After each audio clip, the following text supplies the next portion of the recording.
नारायण नारायण नारायण। दृष्टांत। पंडित जी का श्री अयोध्या निवासी पंडित श्री उमापति जी स्वयं को वशिष्ठ के रूप में मानते हुए सपरिवार सपरिकर श्री राम जी को अपना शिष्य मानते थे। ये नित्य प्रति अपनी प्रसादी माला श्री कनक भवन बिहारी श्री राम जी को पहनाते थे। एक बार कुछ लोगों ने ऐतराज किया कि आप यह ठीक नहीं करते। तब दूसरे दिन आप नवीन माला खरीद कर ले गए, परंतु जब वह माला श्री राम जी को धारण कराई गई तो वह तत्काल टूट कर गिर पड़ी। पुनः पुनः उस माला को जोड़कर श्री ठाकुर जी को पहनाई गई, परंतु प्रत्येक बार वह टूट टूट कर गिर पड़ती थी। वे लोग समझ गए कि प्रभु को यह अमनीय माला स्वीकार नहीं है।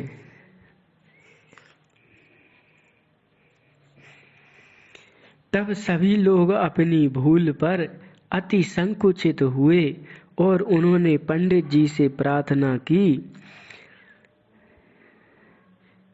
कि आप अपनी प्रसादी करके ठाकुर जी को धारण कराइए।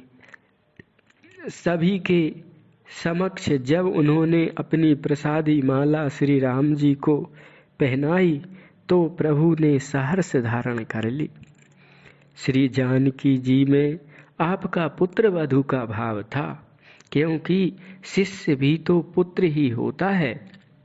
अतः आप श्री सीता जी की ओर दृष्टि नहीं करते थे, क्योंकि वह भी आपके भावानुसार आपसे संकोच करती थी। आपने पुजारियों से कह रखा था कि जब मैं दर्शन करने आऊं तो श्री जानकी जी की ओर पर्दा कर दिया करना। पुजारी जी भी विशेष सावधानी पूर्वक सर्वदा ऐसा ही करते थे। एक बार संयोग से श्री पंडित जी आए तो पुजारी जी पर्दा करना भूल गए। फलस्वरूप मंदिर की एक ओर की किवाड़ स्वयं ही धड़ाके से बंद हो गई। श्री पंडित जी समझ गए कि पुजारी जी की विस्मृति से स्वयं जानकी जी को किवाड़ बंद करनी पड़ी। अतः आपने बहुत ही खिन्न होकर कहा, पुजारी जी, अब हम मंदिर में दर्शन करने नहीं आएंगे, क्योंकि आप लोग असावधानी करते हैं जिससे श्री जानकी जी को कष्ट करना पड़ता है। पुजारी जी ने अपनी भूल स्वीकार की और उनसे उसके लिए क्षमा याचना की तथा भविष्य में ऐसी भूल न होने की शपथ ली। तब आप पुनः मंदिर में जाने लगे। कहते हैं कि एक बार श्री अयोध्या के राजा श्री ददुआ जी महाराज की इच्छा हुई कि मेरे राज्य सदन का शिलान्यास पंडित श्री उमापति जी के द्वारा ही संपन्न हो। राजा साहब ने भेंट में 1.25 लाख रुपया देने का निश्चय किया था। राजा साहब ने विशेष आग्रह अनुरोध किया, परंतु आपने प्रस्ताव को अस्वीकार कर दिया। आपने कहा कि जब श्री राम और लक्ष्मण मेरे शिष्य हैं तो मैं किस लिए और किसी के द्वार पर जाऊं। मैं अपना नियम नहीं तोड़ूंगा। मैं राजा साहब को यहीं से हृदय से शुभ आशीर्वाद देता हूँ। ऐसे निष्ठावान थे पंडित श्री उमापति जी। इसी से तो श्री राम जी ने इनके भाव को स्वीकार कर लिया था। ठीक इसी प्रकार से ही श्री विट्ठलनाथ जी के भाव को श्री श्रीनाथ जी ने स्वीकार कर लिया था। अतः कहते हैं कि विट्ठलनाथ सुख लियो। ऐसे ऐसे संत महात्मा होते हैं जो भगवान से कोई भी नाता रिश्ता जोड़ते हैं और भगवान उस नाते रिश्ते को निभाते भी हैं।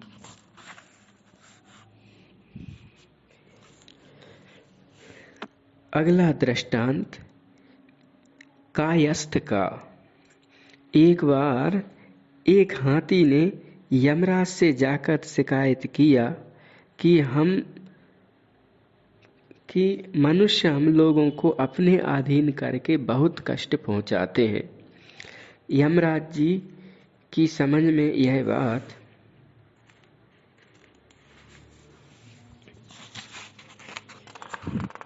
आई नहीं कि इतने बड़े जानवर को नन्हा सा मनुष्य किस प्रकार अपने बस में कर लेता है।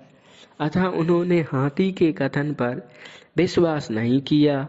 हाथी ने मनुष्य की चातुर्यता की प्रशंसा करते हुए बहुत प्रकार से विश्वास दिलाने का प्रयत्न किया, फिर भी यमराज नहीं माने। तब हाथी ने कहा, आपके यहाँ तो मनुष्य मरकर ही आते हैं। यदि आपको जीवित मनुष्य से पाला पड़ जाए तो आप स्वयं ही समझ जाएंगे। यह सुनकर यमराज को कौतूहल हुआ और उन्होंने अपने दूतों से कहा कि किसी जीवित मनुष्य को यहाँ ले आओ।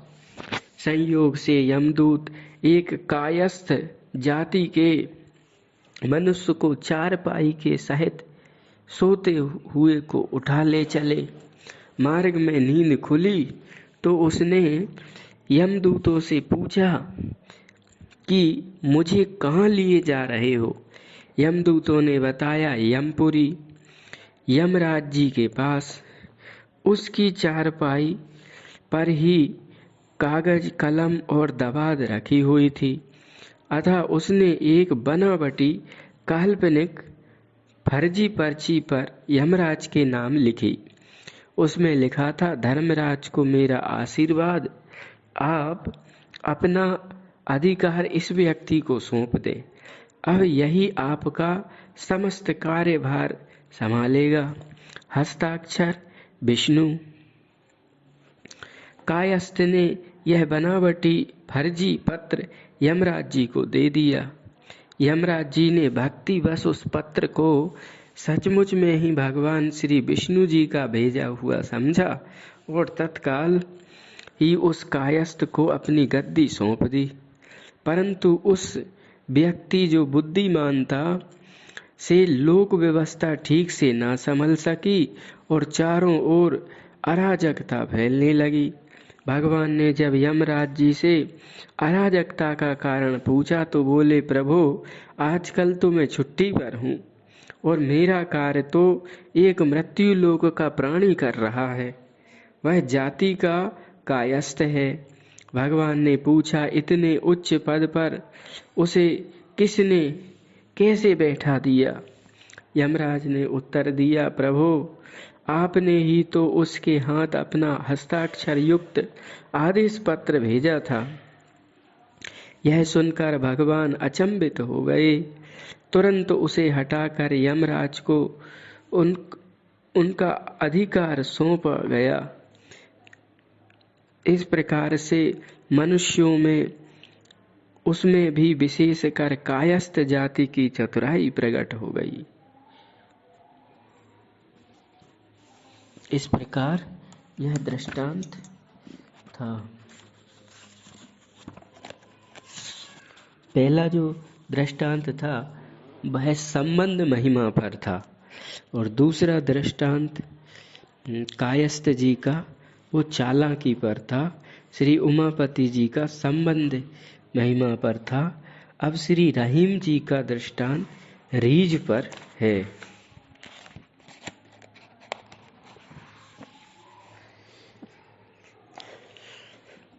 श्री रहीम जी ने सुना कि श्री ठाकुर श्री श्रीनाथ जी बड़े ही सुंदर हैं, बड़े एवं बड़े रिछावर हैं। फिर तो वह सब कुछ त्याग कर फकीरी वेश धारण कर श्री श्रीनाथ जी का दर्शन करने यतिपुरा गोवर्धन आए। परंतु जब दर्शनार्थ मंदिर के जगमोहन में प्रवेश करने लगे तो द्वारपाल ने इन्हें रोक दिया। इन्होंने मन ही मन बहुत झुंझला कर कहा, ऐसी साहिबी और ऐसी बेवकूफ़ी।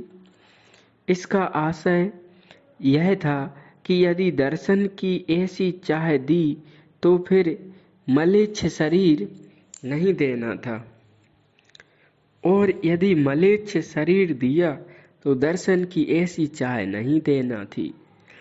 इतनी दूर से तो मैं इनकी प्रशंसा सुनकर राजसुख त्याग कर फकीर बनकर दर्शन के लिए आया, और ये मुझे पास फटकने भी नहीं देते। उस समय रहीम जी ने यह दोहा कहा, हरि रहीम ऐसी करी जयों कामन सरपूर, खेची आपनी ओर की छाड़ी दियो अति दूर। श्री रहीम जी यह कहकर मंदिर के द्वार पर श्री गोविंद कुंड की छतरी पर जाकर बैठ गए। गोसाई श्री विट्ठलनाथ जी ने सुना कि एक अलमस्त फकीर आए हैं, तो आपने सेवक के द्वारा इनके लिए प्रसाद भेजा, लेकिन उन्होंने लेने से मना कर दिया। तब स्वयं श्री ठाकुर श्री श्रीनाथ जी प्रसाद लेकर आए। उस समय उन्होंने यह दोहा कहा, खेची चढ़नी ढीली डरनी, कहो कौन यह रीत। आज काल ही मोहन, आज काल ही मोहन गही, बंस दिया की रीत। इतना कहकर श्री रहीम जी ने श्री ठाकुर जी से मान करके पीठ फेर ली। तब श्री ठाकुर जी वहीं प्रसाद का थाल रखकर अंतर ध्यान हो गए। श्री ठाकुर जी के अंतर ध्यान होते ही इनको विरह व्याप गया। तब आपने यह पद गाया, छवि आबत मोहन लाल की, कांचे कांचन कलत मुरली कर, पीत पिछोरी साल की।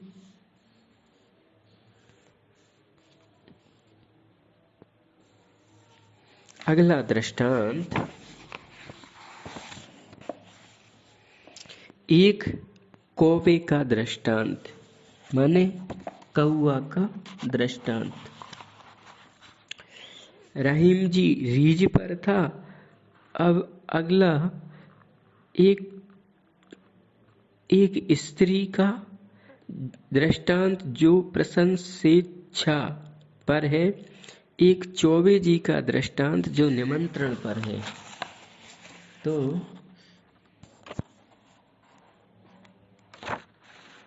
श्री चौबे जी का दृष्टांत,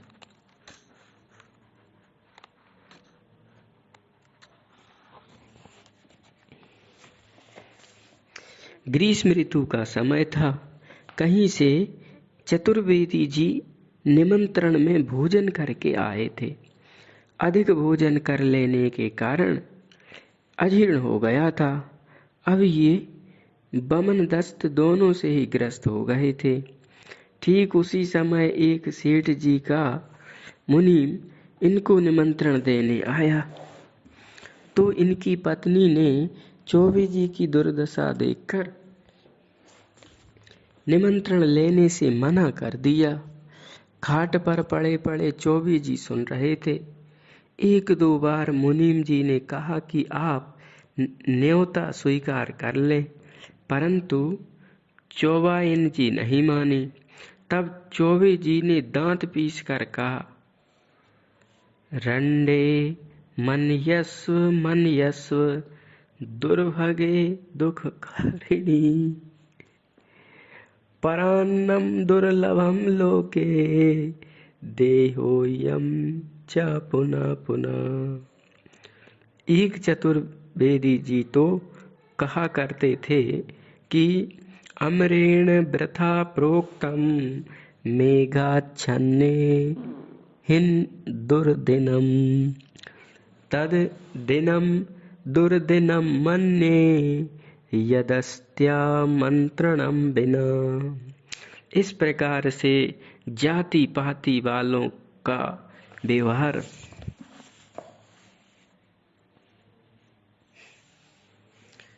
अगला दृष्टांत दो किसानों का कली प्रभाव पर। दो प्रसंग श्री युधिष्ठिर जी महाराज के राज्यकाल का है।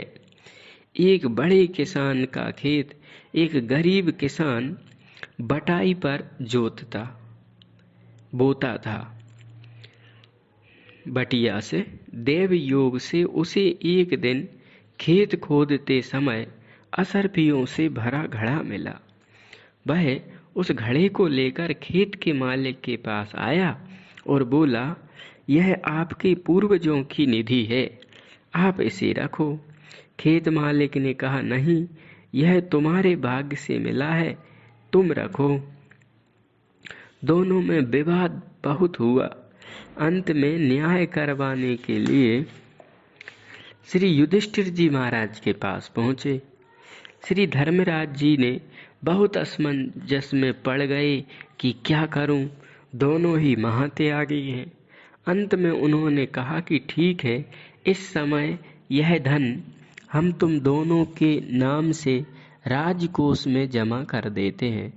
तुम लोग घर जाकर पुनः इस पर विचार विमर्श करना।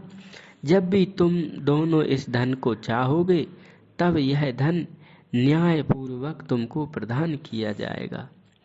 अब दोनों अपने अपने घर वापस आ गए। कुछ समय बीतने पर जब कलयुग का प्रवेश हुआ, स्वर्ण में भी प्रवेश मिला था, तो दोनों की बुद्धि मलिन हो गई। अब दोनों के मन में धन का लोभ उत्पन्न हो गया। दोनों ही अपनी भूल का पश्चाताप करने लगे और अंत में दोनों एक ही दिन श्री धर्मराज युधिष्ठिर महाराज के पास आकर अपना धन मांगने लगे। कहते हैं कि श्री युधिष्ठिर जी ने उस धन का न्याय इस प्रकार से किया कि एक गरीब किसान के पास विवाह योग कन्या थी एवं एक दूसरे किसान के पास विवाह योग लड़का था। उन दोनों का विवाह संबंध कराकर समस्त धन वर एवं वधू को सादर समर्पित कर दिया। इससे दोनों को संतोष हुआ। ऐसी प्रताप है। कली का प्रभाव। श्री भीम जी का दृष्टांत लोक लज्जा पर।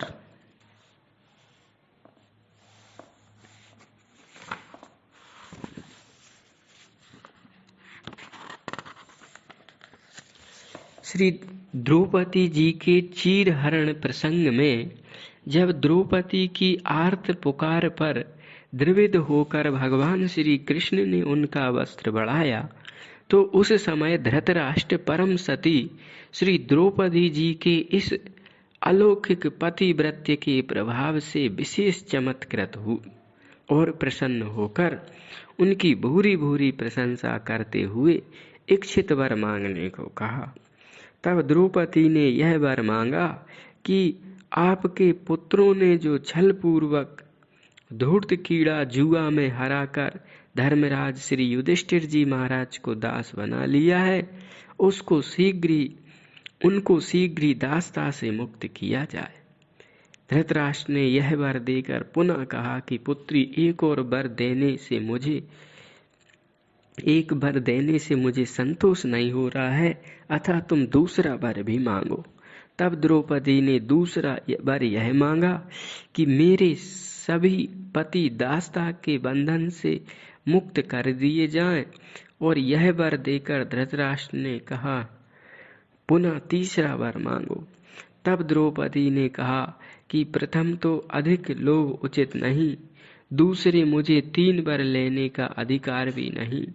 यथा एक माहुर्वैश्यवरम, 2 तो क्षत्रिय स्त्रियां वरो। त्रयस्तु राज्ञेन्द्र ब्राह्मणस्य वरम शतांबर।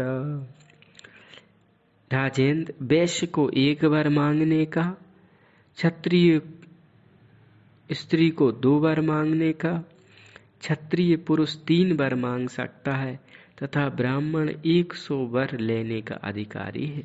अतः मैं आपसे तीसरा वरदान नहीं मांग सकती। पुनः धृतराष्ट्र के चाहते थे कि द्रौपदी तीसरे वरदान में धूर्त कीड़ा द्वारा लाया गया अपना राज्य भी वापस ले ले, परंतु द्रौपदी यह समझती थी कि मेरे पति महावीर हैं, ये राज्य तो क्या अपने भुजबल से पुनः प्राप्त कर लेंगे, फिर उसे क्या मांगना। अतः तीसरा वरदान नहीं मांगा। कहते हैं कि यह होने के पश्चात श्री भीमसेन जी अत्यंत खेदपूर्वक बोले कि धिक्कार है हम लोगों के पुरुषार्थ और वीरता को, मनुष्यत्व को, जो कि हम लोग अबला के छुड़ाने से दासत्व के बंधन से छूटे हैं। कहाँ तो पुरुष स्त्री का पति होता है, उसका रक्षक होता है, कहाँ आज स्त्री हम लोगों की रक्षा कर रही है।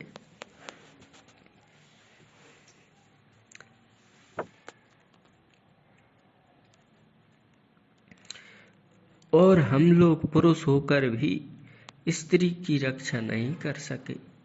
भैया सहदेव अग्नि तो लाओ।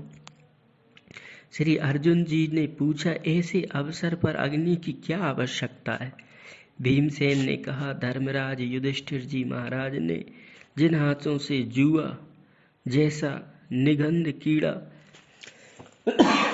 खेलकर यह महान अनर्थ किया है, हम उनके दोनों हाथों को जलाएंगे। श्री अर्जुन जी ने जैसे तैसे समझा बुझाकर भीमसेन को शांत किया। तो जैसे भीमसेन को ग्लानि हुई थी, ठीक उसी प्रकार से ही श्री रंगी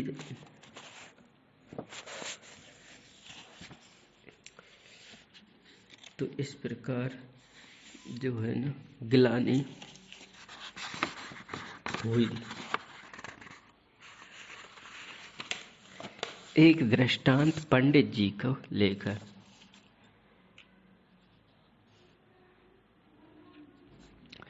लोक लज्जा को लेकर भीमसेन और संबंध को लेकर पंडित जी का दृष्टांत। एक पंडित जी का बैलगाड़ी पर पोथी पत्रा आदि को सामान रखे हुए कहीं परदेश जा रहे थे। रात्रि में विश्राम करने के लिए एक सज्जन के द्वार पर बैलगाड़ी खड़ी कर दी, बैल बांध दिए और स्वयं भी आसन लगाकर बैठ गए। मकान मालिक ने पूछा कि बिना जान पहचान के, बिना पूछताछ किए आप हमारे द्वार पर क्यों ठहरे हैं? पंडित जी ने कहा, आप हमारे संबंधी हैं, अतः आपके यहाँ मैंने निसंकोच बिना पूछताछ के ही डेरा डाल लिया है। मकान मालिक ने पंडित जी से जिज्ञासा की कि हमारा आपका कौन सा संबंध है? तब पंडित जी ने कहा, अस्माकं बदरी चक्रे युष्माकं बदरी ग्रहे संबंधेनेव ते नाघ बासमत्र करोम्यहम्। अर्थात हमारी गाड़ी का पहिया बदरी बेर काष्ठ का और आपके आंगन में भी बेर का वृक्ष है, यही हमारा और संबंध आपका संबंध है। अतः मकान मालिक पंडित जी की इस युक्ति पर प्रसन्न हो गया और उनको सब प्रकार की सुविधाएं प्रदान की। जब संसार में इस प्रकार से आत्मीयता का संबंध रखा जाता है तो यहाँ पर तो परमार्थ का सच्चा संबंध है, अथा भाई है।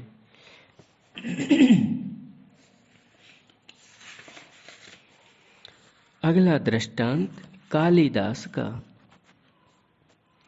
ये पांडित्य पर दृष्टांत है, संबंध के बाद पांडित्य पर।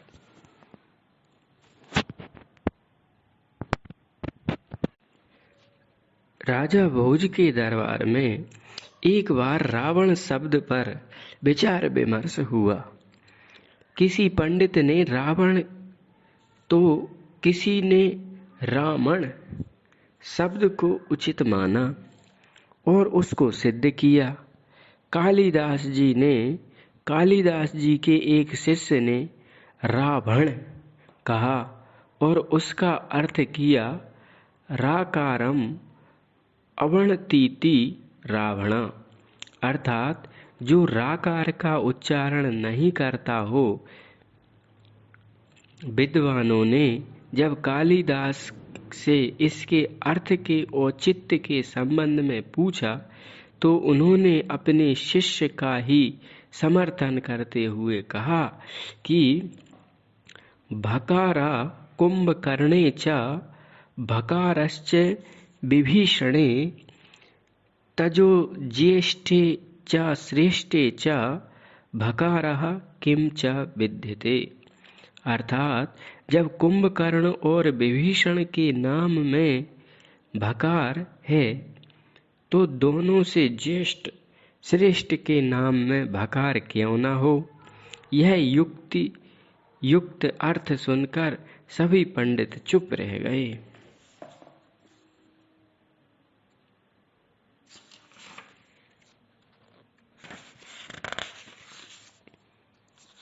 इस प्रकार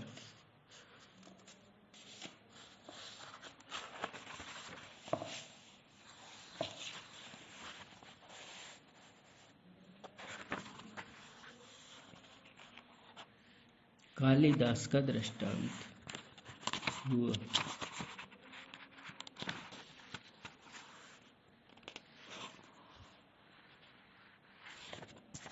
अगला दृष्टांत बलख बुखारे के बादशाह का। यह दृष्टांत त्याग पर है। एक बार बलख बुखारे के बादशाह के मन में निर्वेद वैराग्य जागृत हुआ।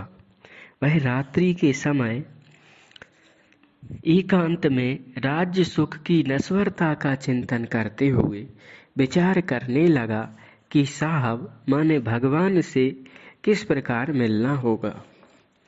एक बार तो मन में यह विचार आया कि बादशाहत छोड़कर फकीरी भेष धारण करने पर भी साहब से मिलना संभव है। परंतु दूसरे ही क्षण विचार बदला। वह सोचने लगा कि क्या महलों में रहकर साहब को नहीं पाया जा सकता है। परम सर्वज्ञ श्री कबीरदास जी ने बादशाह के मन की गति जान ली और उसको उपदेश देने के लिए एक ऊंट हारे का भेष धारण करके हाथ में मशाल लिए उसके महल में प्रविष्ट होकर महल के प्रत्येक कोठरी में ऐसे घूमने लगे जैसे कोई खोई हुई वस्तु को ढूंढ रहे हों। बादशाह तो जाग ही रहा था। उन्हें देखकर उनसे पूछा कि तुम कौन हो और इतनी रात्रि में क्या ढूंढ रहे हो। उन्होंने कहा, हम ऊंट वाले हैं, हमारा ऊंट खो गया है, हम उसी को ढूंढ रहे हैं। बादशाह ने झुंझला कर कहा, कम वक्त कहीं के, इतना बड़ा ऊंट महलों के कमरों में क्यों कर मिलने लगा। उसे खोजना है तो कहीं वन में जाकर ढूंढो। श्री कबीरदास जी ने तत्काल जवाब दिया कि अरे बेवकूफ, जब इतना छोटा सा ऊंट महल के कमरों में नहीं मिल सकता तो इतना बड़ा साहिब महलों में कैसे मिल सकता है। यदि तुम्हें भी साहब को पाना है तो किसी वन में जाकर ढूंढो। इस प्रकार के सिद्धांत के वचन सुनते ही बादशाह समझ गया कि यह तो कोई खुदा के बंदे ही जान पड़ते हैं। बादशाह ने समीप आकर पूछा कि आप कौन हैं? तब इन्होंने कहा कि हम कबीर हैं, तुम्हें उपदेश देने के लिए आए हैं। तत्पश्चात श्री कबीरदास जी ने बादशाह को साहिब प्राप्ति का उपदेश दिया, जिसे सुनकर वह अपनी बादशाहत छोड़कर फकीर होकर वन को चला गया। ठीक इसी प्रकार से ही श्री रूप सनातन जी घर तथा राज्य सुख का परित्याग कर वृंदावन में दृढ़ वास किया।